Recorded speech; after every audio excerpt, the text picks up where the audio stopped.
Amigos, bienvenidos a Rimble 35. ¿Qué tal estáis? Bien, todas las leyendas tienen un origen y sobre todo una base real. Pero ¿qué podemos pensar de un personaje que aparece en diferentes momentos históricos y que no envejece?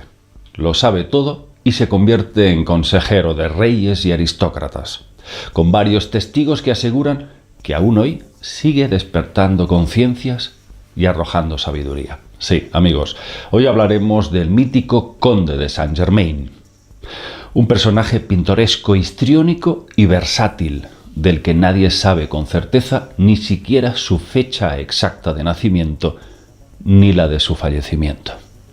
Si es que falleció jamás, porque a Saint-Germain le conocen como un maestro ascendido que guarda el secreto de la inmortalidad. A Saint-Germain se le conoce entre los siglos XVII y XVIII. Algunos apuntaban a que su nacimiento fue en Transilvania, hacia el año 1690, y que era descendiente de Francis Rákóczi II, príncipe de Transilvania. En todas las crónicas de la época se refieren a la elevada cultura de Saint-Germain, un hombre que era visto de repente en México y en pocas horas aparecía en el Tíbet, en África o en Turquía. Evidentemente, en una época donde el transporte era muy limitado, para poder viajar tan rápido, era bastante sorprendente. Saint-Germain aseguraba haber conocido a los personajes más importantes de la historia europea: Casanova, Madame de Pompadour, Voltaire, el rey Luis XV de Francia, Catalina la Grande, entre muchos otros. Supuestamente hablaba varios idiomas: árabe, italiano, ruso, español, chino, francés, inglés, pero destacaba como gran experto en medicina, química, ciencias, historia, artes, poesía, pintura, alquimia. Y como músico tocaba varios instrumentos, entre ellos el piano y el violín.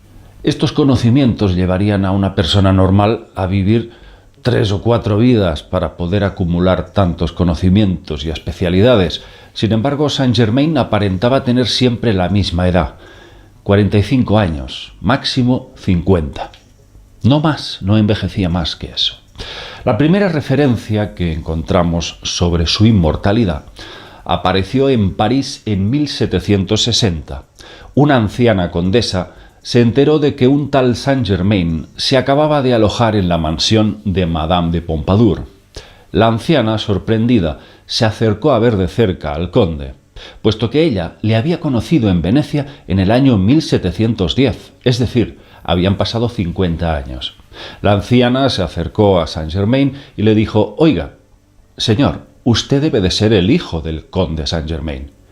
Y él le respondió: «No, señora, pero yo vivía en Venecia a finales del siglo pasado y comienzos de este. He tenido el honor de haberla conocido bella y hermosa». La anciana le contestó: «Perdóneme, pero eso es imposible. El conde de Saint-Germain que conocí en aquellos días tenía por lo menos 45 años, y es la misma edad que tiene usted ahora».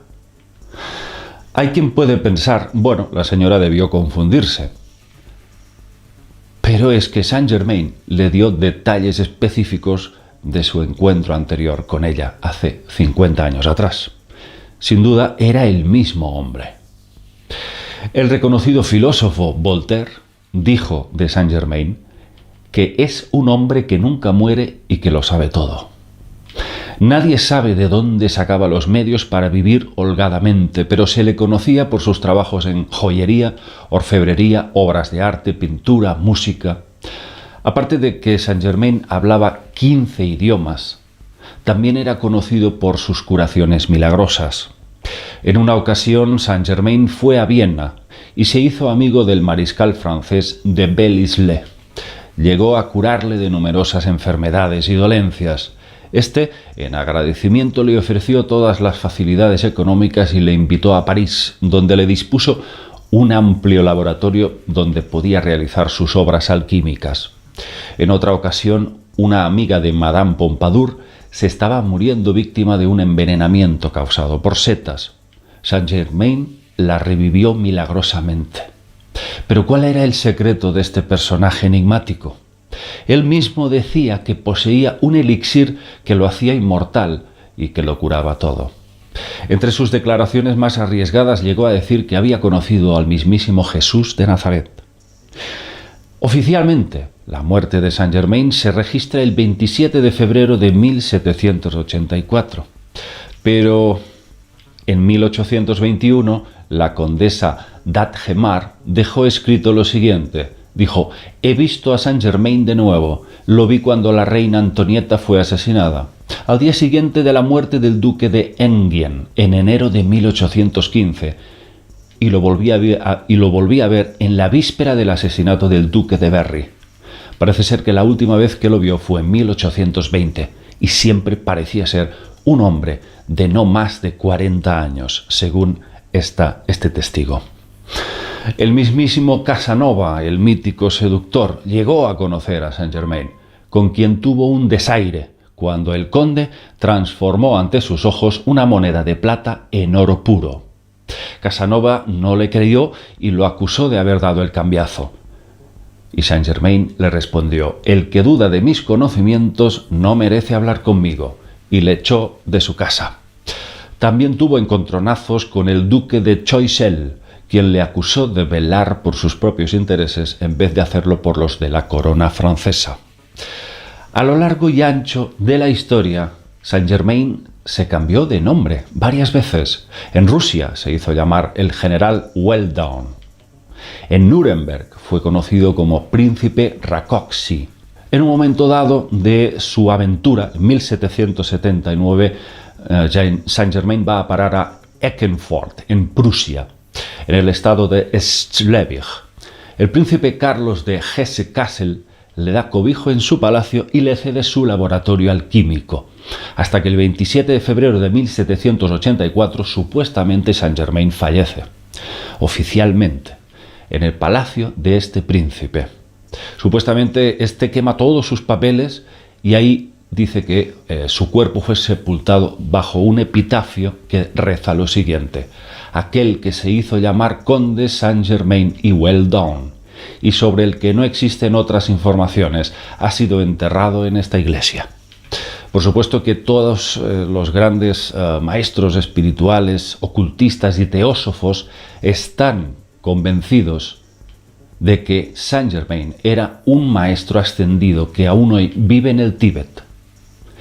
Por supuesto, también hay mucha gente que se hace pasar por él, como ocurrió con el señor Richard Chanfrey. Os hablé de él en un vídeo muy interesante que os recomiendo desde aquí volváis a verlo, porque ahí este señor tan curioso, que fue por supuesto un estafador, un oportunista, que se quitó la vida finalmente, Richard Chanfrey, apareció en un programa en televisión española hace muchísimos años, creo que fue en 1975, junto a el famoso José María Íñigo. Repito, 1975, en el programa Directísimo. Y ahí fue increíble porque delante de químicos y diferentes expertos en orfebrería y joyas, convirtió una varilla de metal innoble en oro, y lo hizo a la vista de, repito, el plató de televisión española, 1975, ante la atónita mirada de todos los presentes y todos esos químicos que certificaron que efectivamente esa varilla se había convertido en oro puro. ¿Cómo lo hizo? Nadie lo sabe, pero Richard Chanfrey primero dijo que él mismo era Saint-Germain, luego se retractó y dijo que no era Saint-Germain, pero que lo había conocido y le había dado ese elixir misterioso con el que podía realizar todas esas obras alquímicas. El caso es que Richard Chanfrey disfrutó de una vida muy holgada, apareciendo en diferentes platós de televisión de varios países del mundo, con un tren de vida realmente como una estrella de cine, haciendo estas cosas, haciendo estos espectáculos y gastando ese producto mágico que cada vez se le iba terminando, con el que iba convirtiendo en oro diferentes tipos de metales innobles, a la vista de los platós de la televisión. Cuando se terminó ese producto ya no le quedó nada, se vio en la ruina y en la miseria. Y junto con la amante, que en ese momento me parece que era una actriz de cine, se metió dentro de un coche, taparon el tubo de escape y murieron por respirar monóxido de carbono. Así decidió terminar con sus días. Es un caso muy interesante, tanto el de Richard Chanfray, que os remito este vídeo que hice hace ya bastantes años, porque tiene, parece ser, una relación directa con este misterioso conde de Saint-Germain. Si os interesa el tema, hablaremos, profundizaremos, porque hay mucho más que decir sobre este supuesto inmortal que lleva siglos y siglos dando vueltas por este mundo. Es bien curioso y lo más interesante es que haya tantos personajes que lo citan y que se haya labrado esta misteriosa leyenda en torno a su persona. Os mando un abrazo, amigos, y nos vemos en próximos vídeos. Chao.